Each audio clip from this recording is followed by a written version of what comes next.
Egypt का civilisation 3100 BC में establish हुआ था। उसके बाद किंग नार्मर के रहते इसका यूनिफिकेशन हुआ था और यह पूरी सिविलाइजेशन की कहानी 3 हिस्सों में बटी हुई है, the old kingdom, middle kingdom और द न्यू किंगडम। आज हम एंशिएंट इजिप्ट के 17 इंटरेस्टिंग फैक्ट के बारे में बात करने वाले हैं। नमस्कार दोस्तों, एक बार आपका फिर से स्वागत है हमारे चैनल फैक्ट जोन में। तो आइए वीडियो को आगे बढ़ाते हुए जानते हैं इन सारे फैक्ट्स के बारे में।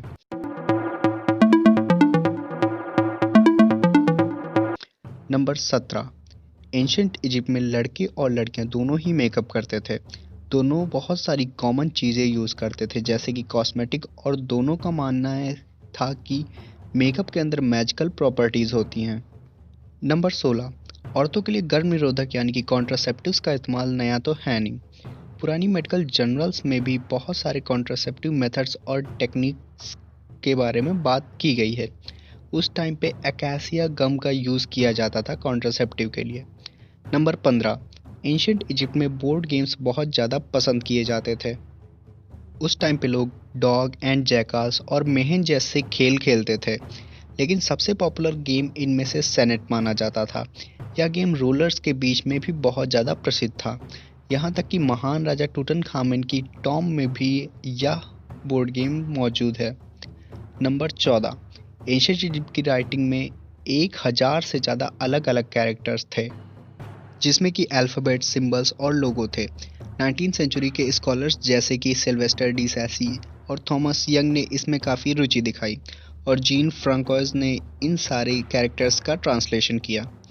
नंबर 13, एंशिएंट इजिप्ट में 2000 से ज़्यादा देवी देवता की पूजा की जाती थी।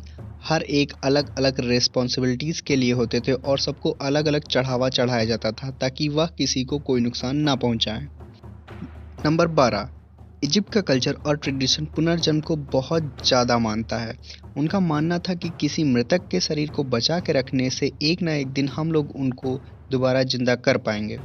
नंबर 11, आज के समय में इजिप्ट में 130 से भी ज़्यादा टूम यानी कि मकबरे खोजे जा चुके हैं, जो कि किसी राजा या उनके फैमिली मेम्बर के हैं, और इनमें से डोजर सकर्रा सबसे पुराना मकबरा है जो कि 2630 बीसी के आसपास बनाया गया था।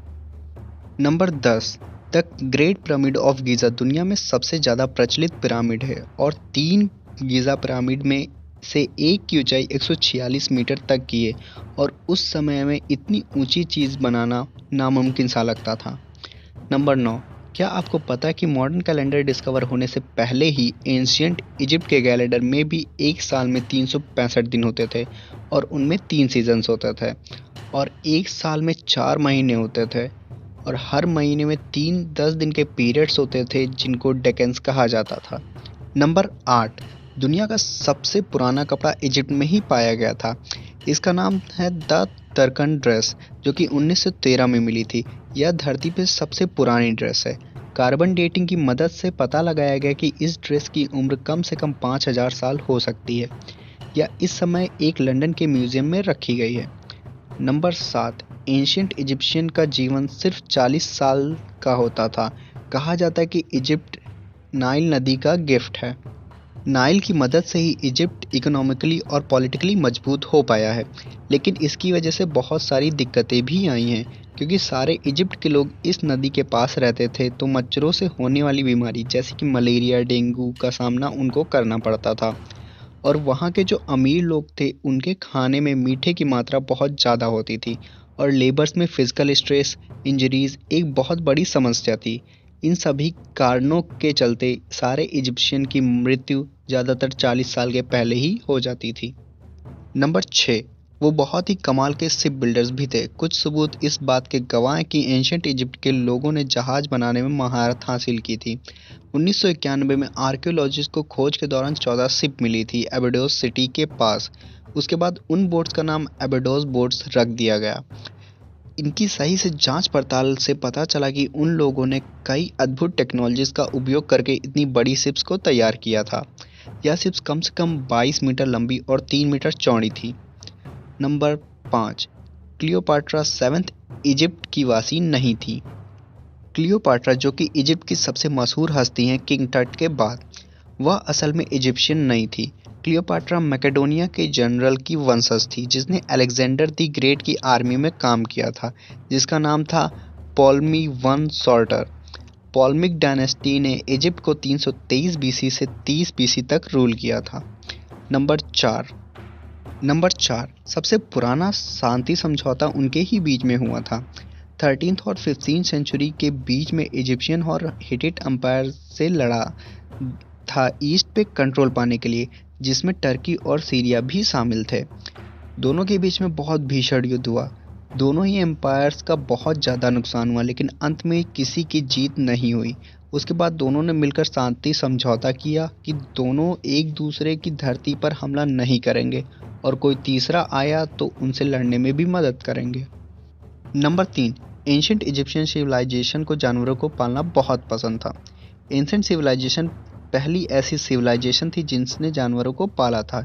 उनका मानना था कि इंसान, जानवर और पेड़ एक ही समान हैं। इन तीनों की मित्रता के कारण ही यह ब्रह्मांड चल रहा है। तब के लोगों को कुत्ते, बिल्ली, कबूतर, सुअर, बकरी और घोड़े पालने का बहुत शौक था।